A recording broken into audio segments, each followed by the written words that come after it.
नमस्कार दोस्तों, कैसे हैं आप सभी। एक बार फिर से आप सभी का स्वागत है आपके अपने YouTube चैनल प्रॉफिट स्टडी में। तो आज की इस वीडियो में हम बात करने वाले हैं आगामी ग्रुप डी जो आपका रेलवे का अक्टूबर में इसका एक्सपेक्टेड है कि नोटिफिकेशन जारी किया जाएगा।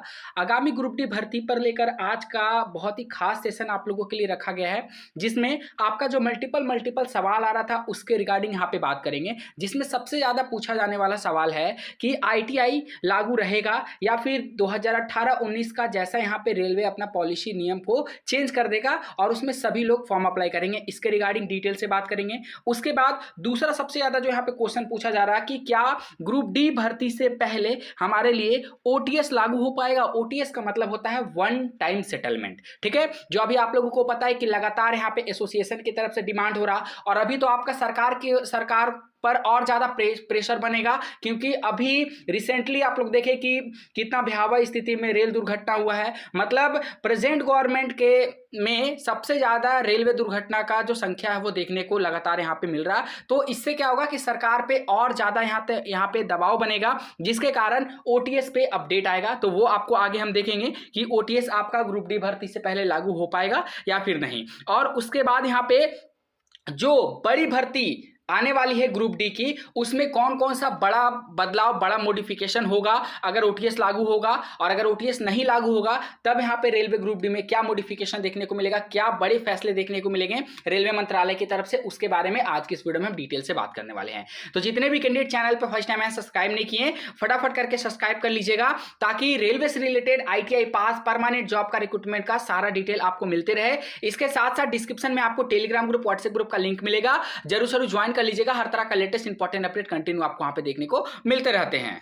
तो चलिए अपने सबसे पहले सवाल की ओर बढ़ते हैं। और सबसे पहला सवाल यह है कि आगामी ग्रुप डी अक्टूबर में जो रिलीज होगा, क्या उसमें सरकार ITI लागू करेगी या फिर नहीं। तो देखिए, इसके रिगार्डिंग रेलवे ने पहले ही क्लियरिफिकेशन कर दिया है। वेस्टर्न रेलवे के ऑफिशियल साइट पे जाएगा तो वहां पे अभी भी जो पुराना नोटिस है वो पड़ा हुआ है। और हालांकि इससे पहले, आज से लगभग 6-7 महीने पहले रेलवे ने एक नोटिस जारी किया था, जिसमें ITI के जो ट्रेड अवेलेबल थे, टेक्निकल डिपार्टमेंट से मैं बात कर रहा हूं, ठीक है, वो सारे ट्रेड का वहां पे पूरा ब्यौरा दिया था, पूरा लिस्ट दिया गया था कि पर्टिकुलर आगामी भर्ती के लिए, ग्रुप डी भर्ती के लिए ये सारे जो ट्रेड हैं वो एलिजिबल हैं, ठीक है। चाहे मैकेनिकल डिपार्टमेंट का बात कर ले या फिर आपका ट्रैफिक से रिलेटेड बात कर ले, और इलेक्ट्रिकल डिपार्टमेंट से बात करें, इंजीनियरिंग डिपार्टमेंट से बात कर ले, तो वहां पे सारा रेलवे ने क्लियरिफिकेशन दे दिया था कि आगामी जो भर्ती आएगा, जो टेक्निकल पोस्ट रहेगा, उसमें सिर्फ और सिर्फ यहाँ पे ITI वाले कैंडिडेट ही फॉर्म भरेंगे। इसके साथ साथ वैसे कैंडिडेट जिन्होंने रेलवे से अप्रेंटिसशिप कर रखा है, नेशनल अप्रेंटिसशिप सर्टिफिकेट या फिर बोल लीजिए CCA वाले कैंडिडेट ही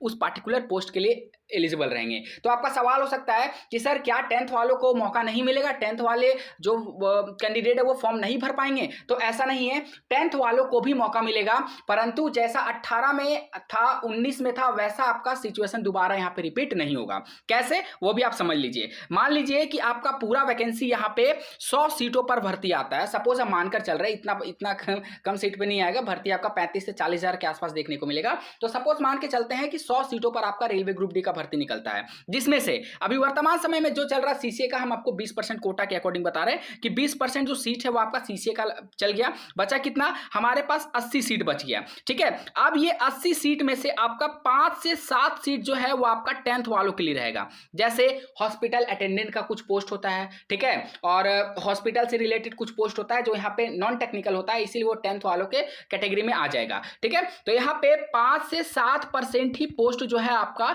10th वालों के दिया जाएगा। अब 80% में आप यहाँ पे 5 से 7% पोस्ट को आप घटा दीजिए, तो लगभग आपके पास 70 से 72% जो आपका वैकेंसी रहेगा ना, वो ITI का रहेगा।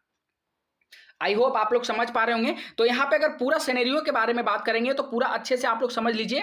यहाँ पे अगर मानते हैं कि 100 वैकेंसी में यहाँ पे CCA का 20% कोटा हो गया, ठीक है, 10th वालों के लिए यहाँ पे 7% के आसपास यहाँ पे वैकेंसी हो गया, और ITI जो पास आउट है, ITI वालों के लिए यहाँ पे 73% के आसपास हो गया। इसमें आपका 1-2% का अप डाउन हो सकता है 10th और ITI वालों में, बाकी CCA का तो 20% फिक्स है। तो ये पहला सवाल हम लोग का हो गया कवर की 10th वालों को कितना बेनिफिट मिलेगा, ITI वालों को कितना बेनिफिट मिलेगा, सारा कुछ यहाँ पे हम लोगों ने कवर किया।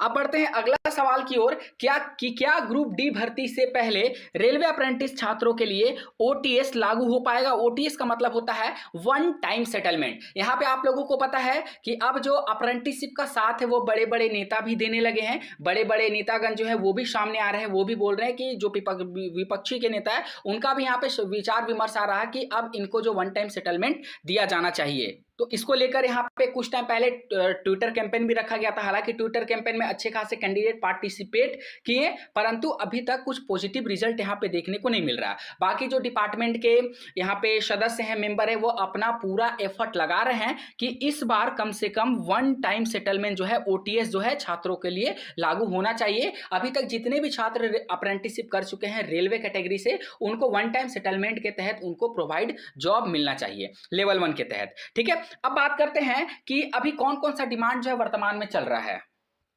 तो वर्तमान में बात करेंगे तो अभी मोस्टली 3 डिमांड चल रहा। पहला आपका जीएम पावर के रिगार्डिंग, दूसरा आपका ओटीएस चल रहा, वन टाइम सेटलमेंट चल रहा, और तीसरा आपका कोटा को बढ़ाने का बात किया जा रहा, चाहे आपका लेवल 1 में हो। इसके साथ साथ टेक्निकल में भी, जैसे लेवल 2 में एएलपी में, टेक्नीशियन में सीसीए को कुछ कोटा देने की बात जो है की जा रही है। और अभी सही समय है अपनी बातों को हाईलाइट करने के लिए, क्योंकि आप लोगों को पता है रिसेंटली अभी ट्रेन एक्सीडेंट भी हुआ है, जिसमें सबसे ज्यादा जो पॉपुलर मुद्दा है वो है रिक्रूटमेंट सही समय पे नहीं होने के कारण इतनी भयावह स्थिति में दुर्घटना रेलवे की होती जा रही है, जिसमें लगातार यहाँ पे जो दुर्घटना की संख्या है वो कंटिन्यू बढ़ते जा रहा है, जिसमें सबसे मुख्य कारण है कि सही समय पर नियुक्ति ना होना। ठीक है, इसीलिए अभी सरकार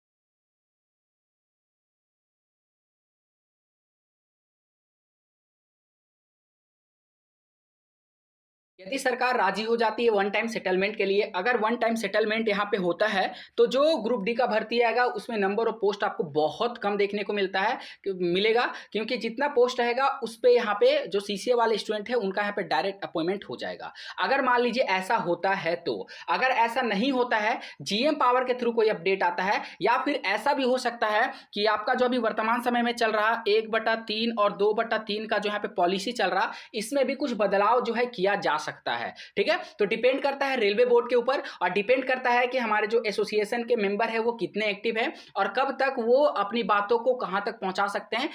इन सभी फैक्टर पे भी जो सीसीए का मुद्दा है वो भी बहुत डिपेंड करता है। ठीक है, मैं आपको बता दे रहा हूं कि अगर ओटीएस लागू हो गया हुआ तो आने वाला समय में ग्रुप डी का भर्ती और पहले की तुलना में कम देखने को मिलेगा, परंतु जो अप्रेंटिसशिप का भर्ती जिस तरह अभी निकल रहा उसी तरह आपका कंटिन्यू निकलते रहेगा। ठीक है, और उम्मीद है कि इस बार आपका कोटा में भी वृद्धि हो सकता है, क्योंकि वन टाइम जब सेटलमेंट होगा, जब ओटीएस होगा तो वो सिर्फ और सिर्फ एक बार होगा।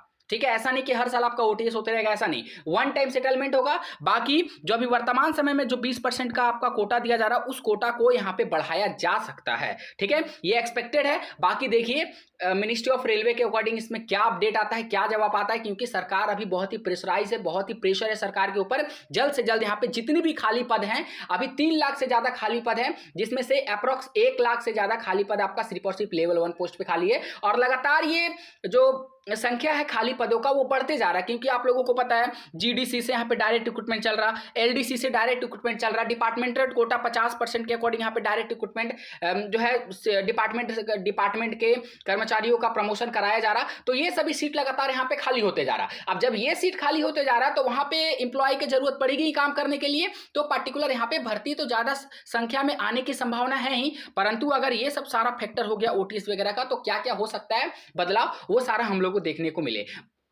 बाकी बात रहा कि 10th वालों का क्या होगा, तो मैंने पहले बता दिया कि 5 से 7% जो हॉस्पिटल से रिलेटेड, हॉस्पिटल अटेंडेंट वगैरह का, वर्कशॉप का वगैरह का जो पोस्ट रहता है वही आपको 10th बेसिस पे देखने को मिलेगा। बाकी सभी में आईटीआई और सीसीए लागू रहेगा। बाकी इसके ऊपर आपका जो भी फीडबैक होगा हमें कमेंट सेक्शन में मेंशन करके जरूर बताइएगा। सबसे ज्यादा जो सवाल यहाँ पे किया जा रहा था कि क्या 10th वाला रहेगा या नहीं रहेगा, क्या आईटीआई लागू हो पाएगा या नहीं हो पाएगा। तो आईटीआई के रिगार्डिंग 100% कंफर्मेशन मिल चुका है, उसके रिगार्डिंग आप लोगों को टेंशन नहीं लेना है। आईटीआई इस बार से लागू हो चुका है, ठीक है। परंतु इस बार आईटीआई वालों के लिए भी अच्छा ऑप्शन है लेवल 1 में एंट्री का, क्योंकि अभी भी बहुत सारे ऐसे छात्र हैं ना जिनको अभी तक नहीं पता है कि ग्रुप डी में आईटीआई लागू हुआ है। अभी भी बहुत सारे ऐसे कैंडिडेट हैं जिनको इसके रिगार्डिंग कोई भी अपडेट नहीं है। परंतु जैसे ही इस बार भर्ती आएगा, अगले बार से क्या होगा कि सभी छात्र जो है 1 साल का ट्रेड में आईटीआई कर लेंगे। उसके बाद पहले जैसा 10th बेसिस पे कंपटीशन था ना, आने वाला समय में आईटीआई जब हो जाएगा तो उसी बेसिस पे भी आपका कंपटीशन जो है देखने को कंटिन्यू मिलते रहेगा, ठीक है। बाकी उम्मीद करते हैं कि जो भी होगा सीसी वालों के साथ इस साल इंसाफ जरूर होगा, क्योंकि इस बार आपका डिपार्टमेंट और यहाँ पे बात कर ले जो डिपार्टमेंट के मेंबर हैं वो सभी एक्टिव हैं, और इस बार वो सभी एड़ी चोटी का पूरा जोर लगा देंगे। परंतु इस बार आपका खाली हाथ वो लोग चुपचाप बैठने वाला नहीं है। बाकी सभी विपक्षी नेता से लगातार यहाँ पे कांटेक्ट करने का, अपॉइंटमेंट लेने का प्रयास कर रहे हैं, अपने मुद्दे को हाईलाइट करने का प्रयास कर रहे हैं। बाकी जो होगा अच्छा होगा, पॉजिटिव सोचते रहिए, अच्छा न्यूज बना के रखिए, अच्छा माइंड को संकेत दीजिए कि जो भी होगा अच्छा होगा। बाकी अपना जो स्टडी है उसको भी थोड़ा थोड़ा करके ही कंटिन्यू करिए, परंतु स्टडी को अपना बिल्कुल भी नहीं छोड़ना, स्टडी को लगातार अपना करते रहना है। आज के लिए इतना ही। चैनल पर अगर फर्स्ट टाइम आया, सब्सक्राइब नहीं किए होंगे तो कर लीजिएगा, इस तरह का लेटेस्ट इंपॉर्टेंट अपडेट आपको कंटिन्यू मिलते रहेगा। और एक इंपॉर्टेंट बात, डिस्क्रिप्शन में आपको टेलीग्राम का लिंक दिया गया, जरूर जरूर ज्वाइन कर लीजिएगा जितने कैंडिडेट अभी तक ज्वाइन नहीं किए, ताकि वहां पर रेगुलर अपडेट आपको देखने को मिलते रहता है। फिर से मिलेंगे आपसे नई भर्ती नई जानकारी के साथ, तब तक के लिए जय हिंद जय भारत।